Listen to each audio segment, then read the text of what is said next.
Well, I would say find yourself a difficult cognitive problem to solve. Pick a challenge, But, you also might consider, talking to someone. You find relief when you drink alcohol. That might be an indication that some of what you're overanalyzing isn't so much a consequence of excess cognitive power, but an excess of high negative emotion. And so that would be illustrated in, say, high trait neuroticism. We're going to release the Big 5 aspect scale here later this month, and you'll be able to take that, and it'll give you a pretty good detailed description of your personality. And there's 2 dimensions of neuroticism: withdrawal and volatility. And, if you're overanalyzing because you're what do you call that? Ruminating, that can be a consequence of high levels of anxiety. And the reason I'm suggesting that is because you said you find relief when you drink alcohol, and alcohol is a very powerful anxiolytic agent, anti-anxiety agent. And so lots of people who have high levels of anxiety do ruminate, and so overanalyze, let's say, and they find relief when they drink because alcohol is a primary anxiolytic, like Valium, like benzodiazepines and barbiturates. So the fact that alcohol gives you relief probably indicates that some of what's driving your overanalysis is anxiety. And then you could, exercise can really help with that. I would also recommend, this is something really to think about, I don't know what your eating habits are like or your sleeping habits, but if you are an anxious person and that's manifesting itself in, say, neurotic overanalysis, there's 2 things you can do very rapidly, 3 things really, that will help quell that. 4 things even. Number 1, get up at the same time every day. And I would recommend in the morning, because that's when people generally get up, and it's good to do what everyone else does unless you have a good reason not to. Number 2, eat a large breakfast, right? Keep it carbohydrate light. Don't eat toast and and Fruit Loops. That's not going to do the trick. Make it fat and protein heavy, and eat more than you want. You might say, I'm not hungry in the morning. It's like, this has nothing to do with what you want or what your appetite is. It's like, you need to eat in the morning. If you're an anxious person and you don't eat in the morning and then you stress yourself out, your body hyperproduces insulin. It takes all the blood sugar out of your blood, and that dysregulates your metabolism for the entire day. You can't reset it till you go to sleep at night. And I've had lots of anxious clients who would say fall into the overanalytic category, who were like virtually cured by eating a large breakfast every morning. I would highly recommend that. You could try some physical exercise. Weightlifting is really good for curing anxiety. Another thing you could do, as I alluded to earlier today, is to make a schedule and start attending to your daily micro routines. So, you got to figure out what your overanalysis is. It might be cognitive, like maybe you have a very active mind, you're fast verbally. Are you fast verbally? One way you can find that out is to do something like write down as many words as you can that begin with the letter S, for example, in 3 minutes. Do that with a bunch of your friends. And if you're someone who writes down way more words than anyone else, then you're verbally fluent, and that might be driving some of your overanalysis. But my guess is that you're suffering from some rumination that's related to anxiety. And so I told you what I think the simplest ways are to rectify that. If you're really high in openness and you're really high in neuroticism, that can be a rough combination. The conscientiousness should actually help with that, although it might make you a bit perfectionistic.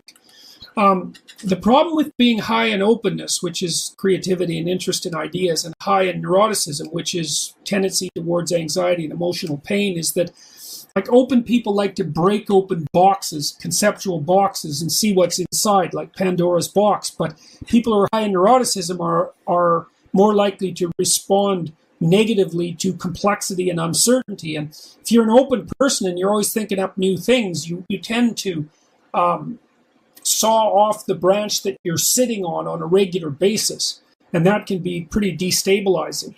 Any tips on dealing with that?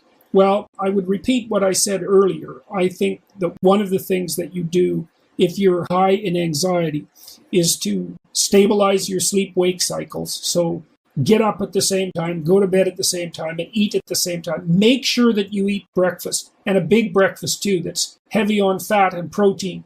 Because if you're hungry and then you stress yourself, especially if you're high in neuroticism, you destabilize your insulin production system, and it won't be stabilized till you go to sleep again. So I would say 2 things. One is have a big breakfast, and then also, if you're feeling particularly anxious, try eating something, not carbohydrates, and see if that helps, because you might be somewhat permanently dysregulated in your stress-related insulin production, that would be worth trying. I would also say that you should shield yourself to some degree from news sources and sources of bad news, especially catastrophic news, because most of it isn't news. It's the repetition of things that we already know full well. And there's reason to protect yourself from an onslaught of negative information, especially when it's not really necessary for you. I mean, I don't think you should bury your head in the sand, but constant exposure to the catastrophes of the world,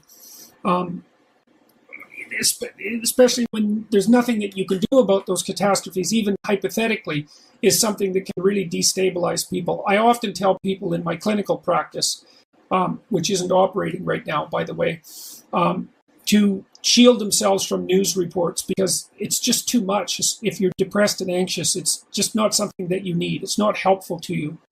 Second percentile in agreeableness and extroversion. Well, you know, one of the things that you can do if you're that low in agreeableness, that shouldn't dysregulate your emotions, but it might interfere with your relationships with other people, you know, because you might be a little bit harder to, you might take other people's feelings into consideration less than might be good for you.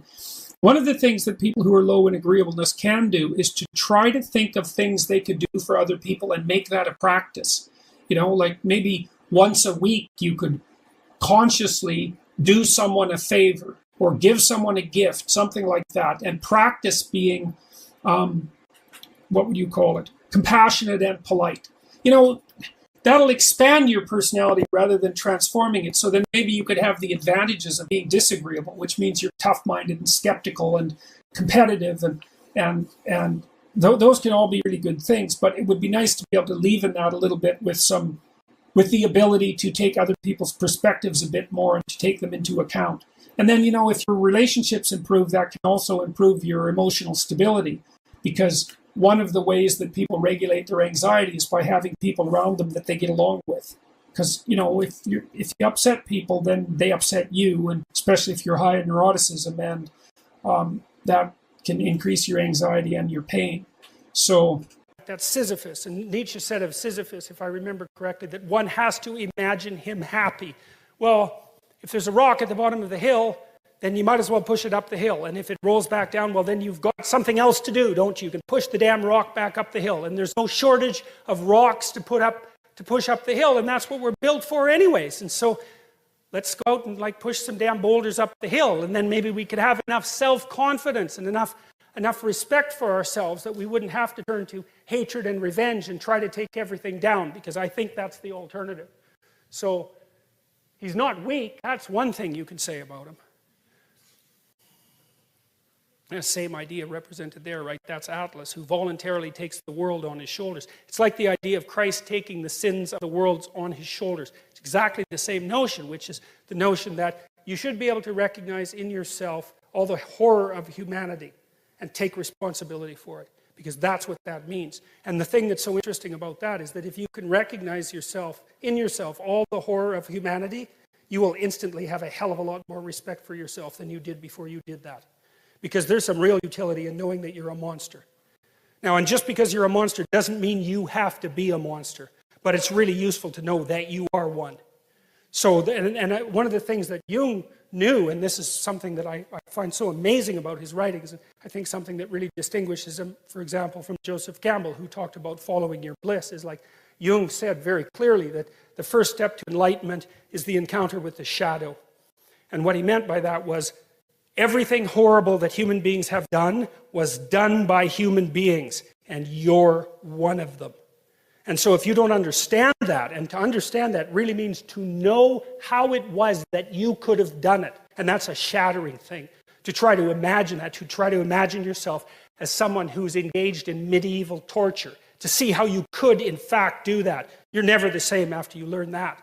But being never the same after learning that is unbelievably useful, because when you understand that that's what you're like, then you're a whole different creature. And I don't think, and this is something I did learn from Jung, is that you cannot be a good person until you know how much evil you contain within you. It is not possible. And it's partly because you just don't have any potency. Like, If you're just naive, if you're just nice, if you'd never hurt anyone, you'd never hurt a fly, you don't have the capability for any of that, why would anyone ever take you seriously? You're a domestic animal at best, and a rather contemptible one at that. And it's a very strange thing, because you wouldn't think that the revelation of capacity for evil is a precondition for the realization of good. But I believe, first of all, why would you be serious enough to even attempt to pursue the good unless you had some sense of what the consequence was of not doing it? You have to be serious about these sorts of things. It's not the game of a child, right? It's the game of a fully developed adult.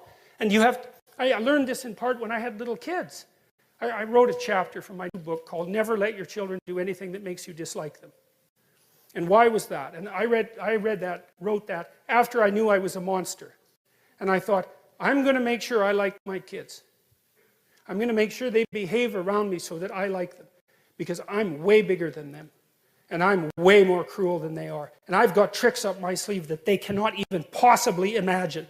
And if they irritate me, I will absolutely take it out on them. And if you don't think that you're the sort of person that would do that, then you are the sort of person who is doing it. Psychopaths. I say this, I hope, non-naively. Also having dealt with psychopaths in my clinical practice, and I would say now and then in my life, I don't believe in psychopaths. I don't believe that we know enough to say there are people born without conscience. I don't think the psychometric measurement of psychopathy is everything that it should be. I've been trying to model it in the big 5 domain. I think, now it's complicated because, so I would say a psychopath, a classic psychopath, is likely extroverted, especially assertive, disagreeable, and unconscientious, and maybe extremely low in neuroticism, so you can't frighten them. So that's a rare combination because it's extreme on many traits, right? But I don't believe that means that someone with that personality configuration is doomed from birth to a pathological existence. Because there's things about psychopathy that the classifiers, those who claim, like Cleckley, that the psychopath is born in some sense, can't explain. It's like, well, what about the cruelty?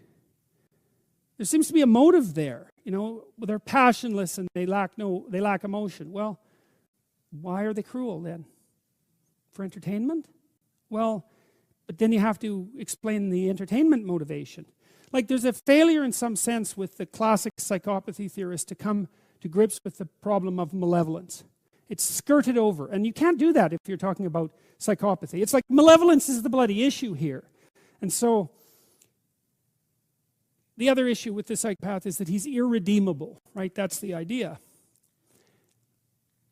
I don't think we know enough to make such claims. Now, and that doesn't, I know the psychopathy literature quite well, and I have great respect for the primary researchers in the field. I want to make that perfectly clear. But we're talking at a different, we're approaching the problem from a different level of analysis here, something like a spiritual level of analysis. And I don't think that there's an easy translation from the descriptive, psychometric, psychiatric approach to the spiritual level. They don't match. And I'm more likely to say, let's not assume the soul is doomed from birth, right? And I'm loath to think that there are people born irredeemable. Although I do think there are irredeemable people. The death penalty issue is interesting in that regard, because I've read a lot about really terrible people. And I've also read a lot about what really terrible people said about themselves. And many of them wished for the death penalty. And so it's absolutely clear that there are things that you can do that deserve the death penalty. But that doesn't mean that the state should have the right to impose it. That's a different question. So